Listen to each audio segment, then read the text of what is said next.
നമസ്തേ, തത്വവാർത്തയിലേക്ക് സ്വാഗതം. ഇന്ന് നമ്മുടെ കൂടെ ഉള്ളത് ഡോക്ടർ പ്രൊഫസർ ജി ഗോപകുമാർ സാറാണ്. സാറ് കേന്ദ്ര സർവകലാശാലയുടെ വൈസ് ചാൻസലർ ആയിരുന്നു. സാർ ഒരു പൊളിറ്റിക്കൽ അനലിസ്റ്റുമാണ്. സാർ അതേമാതിരി ഒരു സെഫോളജിസ്റ്റുമാണ്. നമസ്തേ സാർ. നമസ്തേ. സെഫോളജിസ്റ്റ് എന്ന് പറഞ്ഞാൽ ചിലപ്പോൾ ആൾക്കാർക്ക് മനസ്സിലായി എന്ന് വരില്ല അല്ലേ? അത് ഒന്നും കൂടി വിവരിക്കാം. ഇവിടെ മാധ്യമങ്ങൾ ചെയ്യുന്ന പോലത്തെ ഒരു സെഫോളജിസ്റ്റ് അല്ല ഞാൻ പൊളിറ്റിക്കൽ സയൻസ് പ്രൊഫസറാണ്. കേരള സർവകലാശാലയിൽ നീണ്ടകാലം പൊളിറ്റിക്കൽ സയൻസ് പഠിപ്പിക്കുകയും പ്രൊഫസറും ഡീന് എല്ലാം ഹെഡ് ഓഫ് ദി ഡിപ്പാർട്ട്മെൻറ്റ് എല്ലാം ജോലി ചെയ്യും. അപ്പോൾ ആ പ്രവർത്തനത്തിൻ്റെ ഭാഗമായിട്ട് ക്ലാസ് എടുക്കുക മാത്രമല്ല ഫീൽഡ് വർക്കും ഞങ്ങളുടെ ഏരിയയിൽ താല്പര്യമുള്ളതാണ്. അങ്ങനെ വന്നപ്പോഴാണ് ഡൽഹിയിലെ CSDS അലൈൻ ചെയ്ത് മറ്റ് പല സ്ഥാപനങ്ങളുമായിട്ട് പല കാര്യങ്ങൾക്ക് അലൈൻ ചെയ്യുന്ന പോലെ CSDS അലൈൻ ചെയ്ത് ഞാൻ തന്നെ ഒരു 25ഓളം സ്റ്റഡീസ് നടത്തിയിട്ടുണ്ട് കേരള സർവകലാശാല. ഞാനിപ്പോൾ റിട്ടയറായിട്ട് കഴിഞ്ഞു. അത് കഴിഞ്ഞാണ് വൈസ് ചാൻസലറുമായത്. അപ്പോൾ ആ സമയത്ത് ഞാൻ തിരഞ്ഞെടുപ്പ് പഠനം കേരളത്തിൽ ഏറ്റവും ആദ്യം ശാസ്ത്രീയമായിട്ട് കൊണ്ടുവരാനുള്ള അവസരം കിട്ടി. അതിൽ കുട്ടികളെ ട്രെയിൻ ചെയ്തു. അത് പറയാൻ തുടങ്ങി അത് തന്നെ ഒരു വിഷയമായി മാറും. അതിൽ ശാസ്ത്രീയത ഉണ്ടെന്ന് തെളിയിച്ചത് കൊണ്ട് ചാനലുകാർക്കും പത്രക്കാർക്കും ഒക്കെ വലിയ താല്പര്യം വന്നു. യൂട്യൂബിൽ നിന്ന് ഇത്ര വന്നിട്ടില്ല. പക്ഷെ അത് കഴിഞ്ഞ് അതിൻ്റെ ശാസ്ത്രീയത കുറച്ചുകൂടി ഓതൻറ്റിക്കായി വന്നപ്പോഴാണ് ജനകീയത വന്നത്. അങ്ങനെയാണ് സിഫോളജി എന്ന് പറയുമ്പോൾ അതിൻ്റെ meaning science of voting behaviour എന്നാണ്. അതിൻ്റെ meaning science of voting behaviour. Voting ബിഹേവിയറിനൊരു ശാസ്ത്രമുണ്ട്. അപ്പോൾ അതിൻ്റെ രീതി പഠിപ്പിച്ച് കുട്ടികളെ ട്രെയിൻ ചെയ്ത് ഒരു 10 ദിവസത്തേക്ക് ട്രെയിൻ ചെയ്ത് ആ കൊണ്ടുവരുന്ന ഡേറ്റ നമ്മൾ ടാബുലേറ്റ് ചെയ്ത് പ്രത്യേകിച്ച് SPSS സോഷ്യൽ സയൻസുമായി ഇൻ്റഗ്രേറ്റ് ചെയ്യുന്ന രീതിയിൽ കോർഡിനേറ്റ് ചെയ്ത് ആ കോറിലേഷൻസ് മനസ്സിലാക്കി.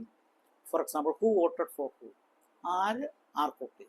ആരെന്ന് പറയുമ്പോൾ പ്രായമാകാം, റിലിജനാകാം, ഇൻകം ആകാം, ജെൻഡർ ആകാം, റീജിയൻ ആകാം.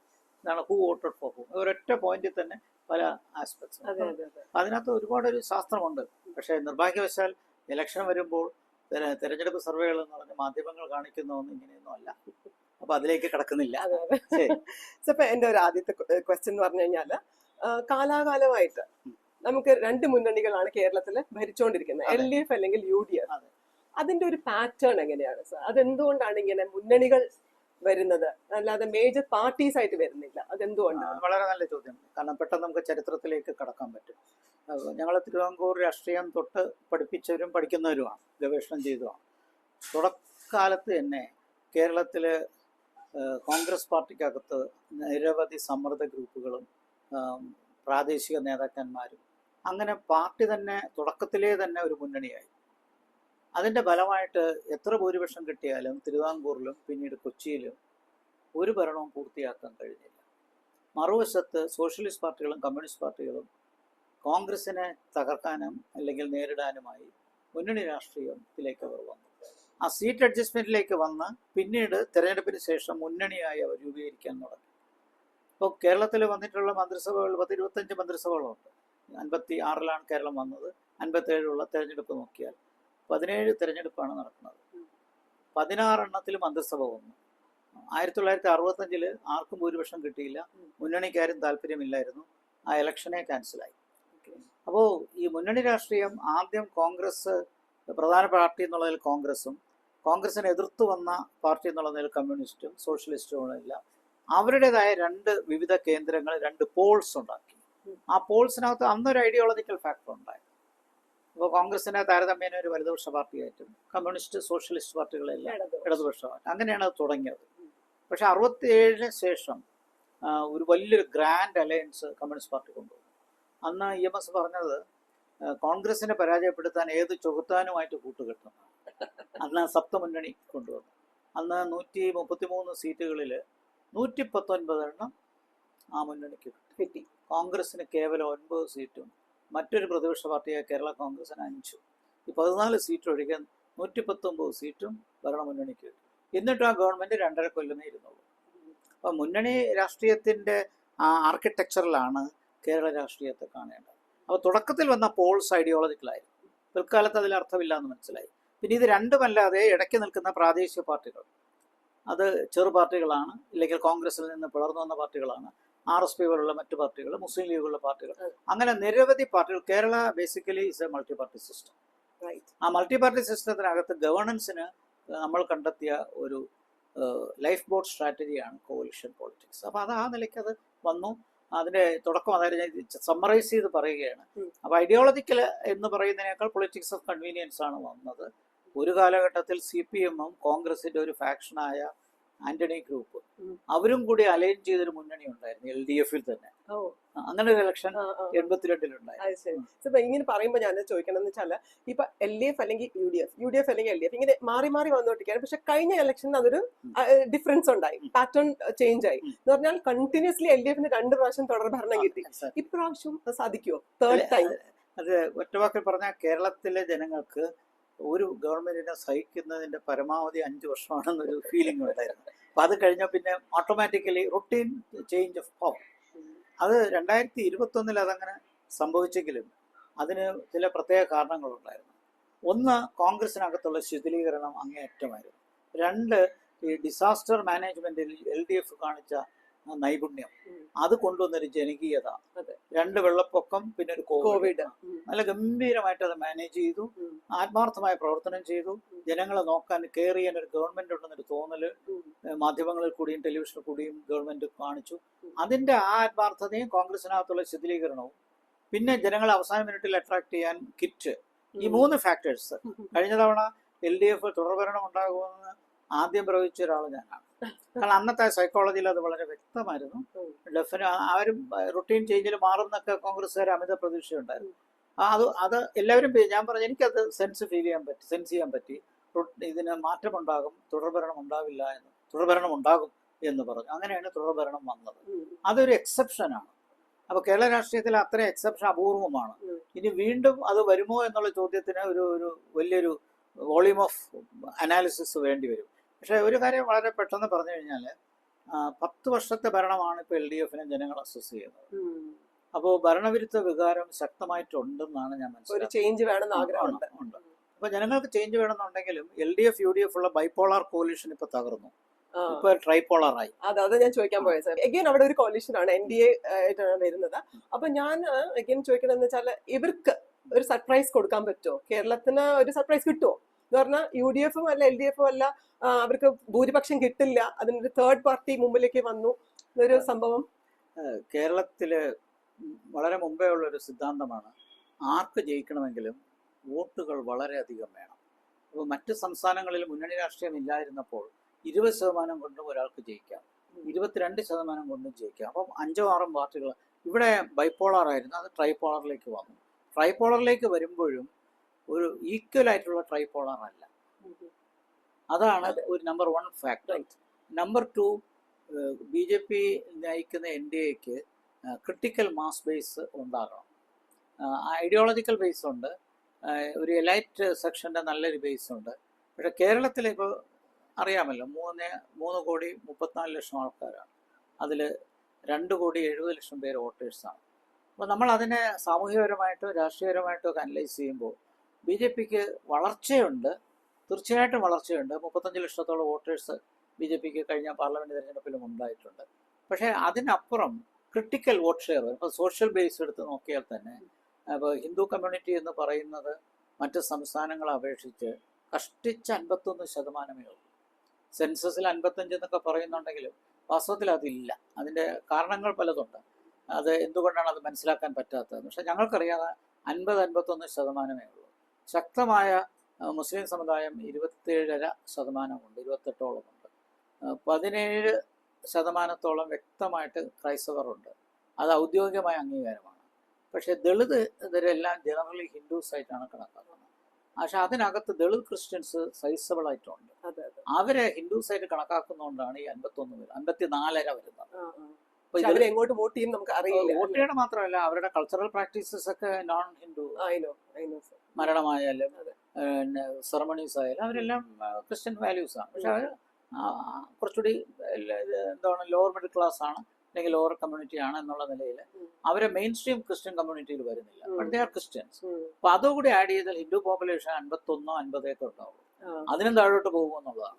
അപ്പൊ ഈ 2 പവർഫുൾ മൈനോറിറ്റീസ് ഉള്ളപ്പോൾ BJP പോലുള്ള ഒരു കക്ഷിക്ക് മുന്നേറി വരണമെങ്കിൽ ഹിന്ദു കമ്മ്യൂണിറ്റിയുടെ എങ്കിലും ഭൂരിപക്ഷം കിട്ടണം. പക്ഷെ കേരളത്തിൽ ഏറ്റവും വലിയ ഹിന്ദു പാർട്ടി ആരാണ്? CPM ആണ്. ഈ കോൺട്രഡിക്ഷൻ ഇവിടെ നിൽക്കുന്നിടത്തോളം കാലം BJPക്ക് ക്രിട്ടിക്കൽ മാസ് ബേസ് ഇല്ല. ഇനി കാസ്റ്റ് വൈസ് നോക്കിക്കഴിഞ്ഞാൽ ഏറ്റവും ലെഫ്റ്റിന് സപ്പോർട്ട് വരുന്ന ഈഴവ കമ്മ്യൂണിറ്റിയാണ് ഏറ്റവും സപ്പോർട്ട് ബേസ്. അത് പെനട്രേറ്റ് ചെയ്യാതെ BJPക്ക് വളർച്ച ഉണ്ടാവില്ല. അത് ആ നിലയ്ക്ക് ഒരു വളർച്ച ചെറിയ തോതിലൊരു ട്രെൻഡ് കഴിഞ്ഞ ലോക്സഭയിൽ കണ്ടു. പക്ഷെ അത് CPM തിരിച്ചു പിടിക്കാൻ ശ്രമിക്കുന്നുണ്ട്. നായർ കമ്മ്യൂണിറ്റി ഓഫ് കോഴ്സ് ഞാൻ പറയും 13% നായർ കമ്മ്യൂണിറ്റി ഉള്ളത്. 1% ബ്രാഹ്മിൻസോ അല്ലെങ്കിൽ നമ്പൂതിരീസോ ഉണ്ട്. അവരുടെ ഇടയിൽ ക്രിട്ടിക്കൽ വോട്ട് BJPക്കാണ്. അതൊരു വസ്തുതയാണ്. But not among OBCs. ഇനി നോൺ ഈഴവ OBCs ഒരു 7% ഉണ്ട്. അവരുടെ ഇടയിലും ഇല്ല, വലിയ ബേസ് ഇല്ല BJPക്ക്. പിന്നെ ദളിതര് 10-ൽ 5 എടുത്താൽ തന്നെ അവരുടെ ഇടയിലും വളരണം. അവിടെയും കോൺഗ്രസും ലെഫ്റ്റും സ്ട്രോങ് ആണ്. അപ്പോൾ ഹിന്ദു കമ്മ്യൂണിറ്റിയിൽ തന്നെ ഒരു മെജോറിറ്റി സപ്പോർട്ട് ബേസ് NDAക്ക് വളരാത്രത്തോളം കാലം അവർക്ക് കേരളത്തിൽ ഭൂരിപക്ഷം കിട്ടാനുള്ള സാധ്യത കുറവാണ്. സാർ ഇങ്ങനെ ഹിന്ദു കമ്മ്യൂണിറ്റി പറയുന്നത് അതിപ്പോ കമ്മ്യൂണലിസം ഒഴിച്ചാൽ BJPക്ക് വേറെ ഒരു നിവൃത്തി ഇല്ല എന്നാണോ സാർ ഉദ്ദേശിക്കുന്നത്? നിവൃത്തിയുണ്ട്. ഒന്ന്, സോഷ്യൽ ബേസ് ക്രിസ്ത്യൻ കമ്മ്യൂണിറ്റിയിലും കൂടെ വളർച്ച.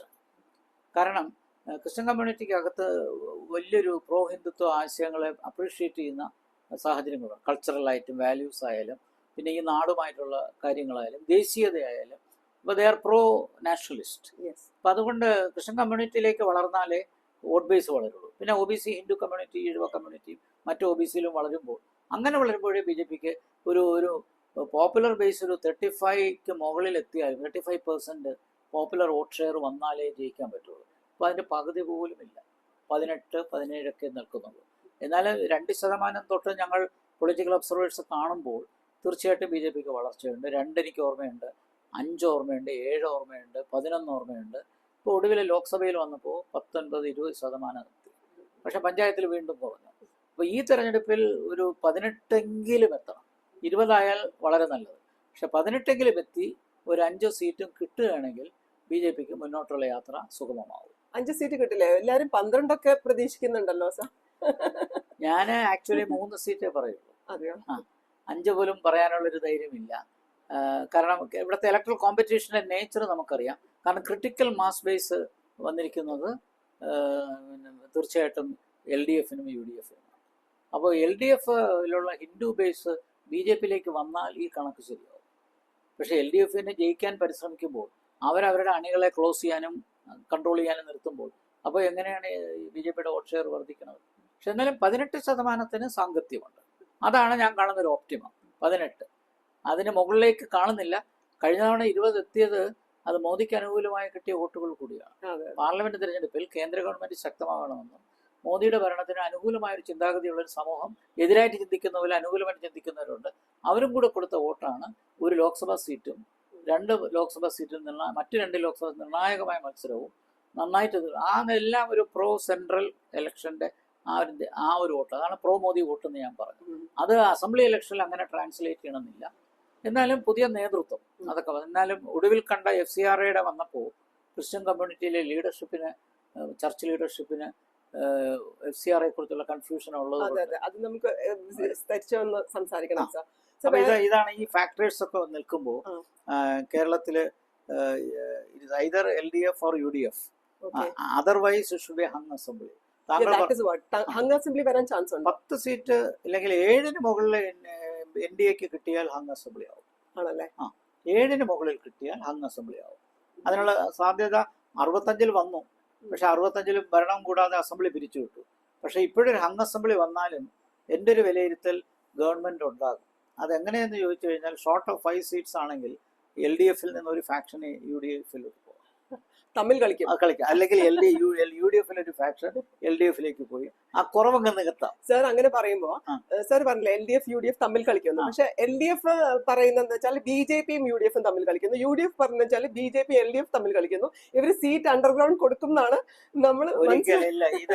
ഈ കോൺസ്പിറസി തിയറി പറയുന്നത് ബേസ് ഇല്ലാതെയാണ്. അതിന് ചില ലക്ഷ്യങ്ങളുണ്ട്.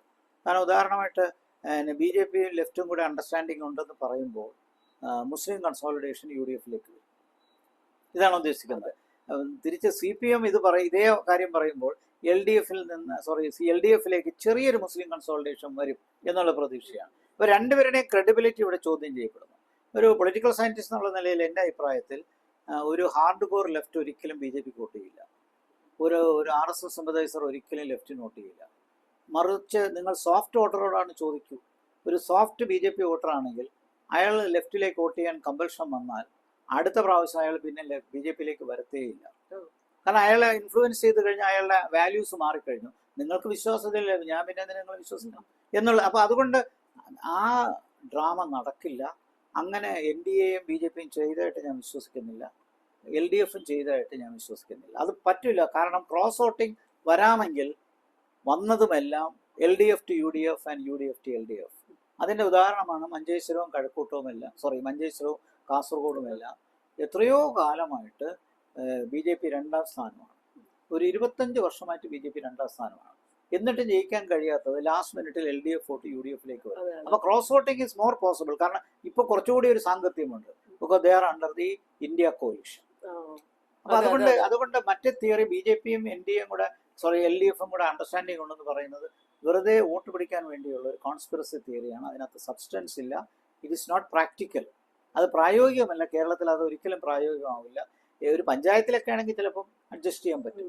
അതിനപ്പുറം ഒന്നും നടക്കത്തില്ല. പഞ്ചായത്തിൽ അങ്ങനെ NDAയും LDFും ഭരിക്കുന്ന പുത്തൻകുരിശ് പോലെ എറണാകുളത്തിനടുത്ത് അങ്ങനെയുള്ള ചില പഞ്ചായത്തുകളുണ്ട്. ഇതുപോലെ മറിച്ചും കാണും.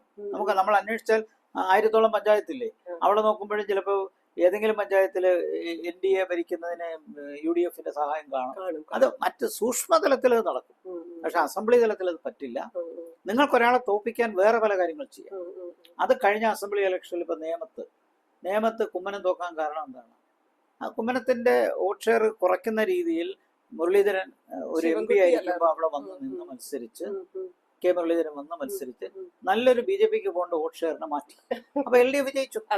That is possible. പക്ഷെ ഇപ്പോഴത്തെ പ്രശ്നം എന്താ പറയുക, LDFനും ഭരണം കിട്ടണം, UDFനും ഭരണം കിട്ടണം, പറ്റുമെങ്കിൽ NDAക്കും ഭരണം. അപ്പൊ 3 പേരും പവറിന് വേണ്ടി സ്ട്രഗിൾ ചെയ്യുമ്പോൾ അവർ തമ്മിലുള്ള ഷെയറിങ് ക്രോസ് വോട്ടിങ്ങും പ്രായോഗികമല്ല.